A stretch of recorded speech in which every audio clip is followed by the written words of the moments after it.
Do you think that gold can be considered a viable investment alternative to paper currencies? Yeah, we're not enthused about gold. People historically have felt that was the first refuge from a currency that was going to be decline in value. But so's a barrel of oil, so's an acre of land, so's a piece of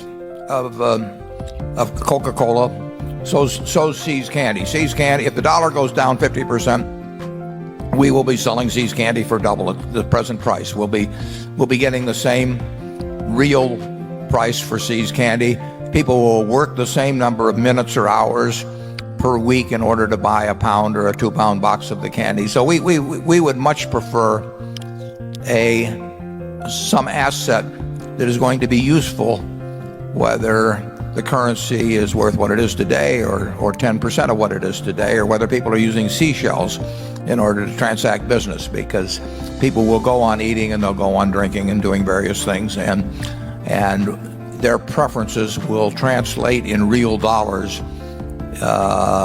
into more or less the same economics for us. And we would not trade the ownership of those kind of assets for a hunk of yellow metal, which has very little real utility except for people who are looking to flee from the dollar and in our view really haven't thought through the consequences of what fleeing would, where they should flee.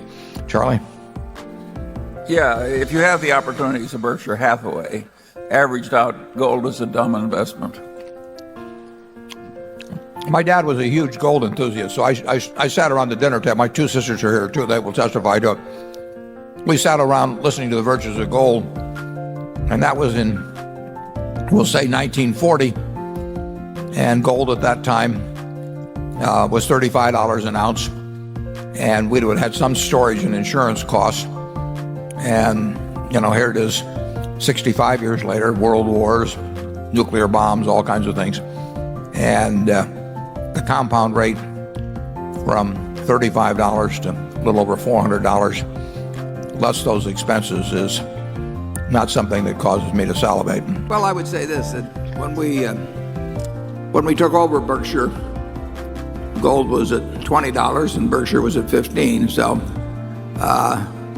gold is now at $1,600 and Berkshire's at $120,000. So you can pick different starting periods. Obviously, if you pick anything that's gone up a lot in the last month or year, I mean, it will beat 90% of or 95% of other investments. But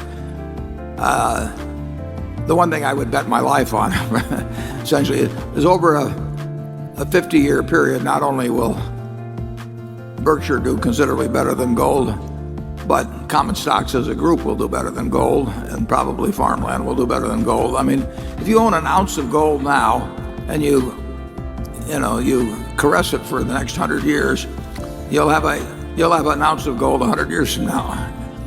If you own 100 acres of farmland, you'll also have 100 acres of farmland 100 years from now, and you'll have taken the crops for 100 years and sold them, and presumably bought more farmland with the process. It's very hard for an unproductive investment to beat productive investments over any long period of time, and I recognize that it's very interesting. I can say bonds are no good, and Bernanke still smiles at me, and I can say some stock is no good, and people. But if you say anything negative about gold, I mean it arouses passions with people, which is kind of fascinating, because usually if you thought through something intellectually, it shouldn't really make much difference what people say. It should be the question is whether your facts are right and your reasoning is right. But when you run into people that are really excited about gold, and I came from a family where my dad loved gold, and he was tolerant. He could take a discussion of it. I find many people have trouble with it. Charlie? Well, I have never had the slightest interest in owning gold. It's a much better life to work with businesses and people engaged in business. I can't imagine a worse crowd to deal with than a bunch of gold bugs.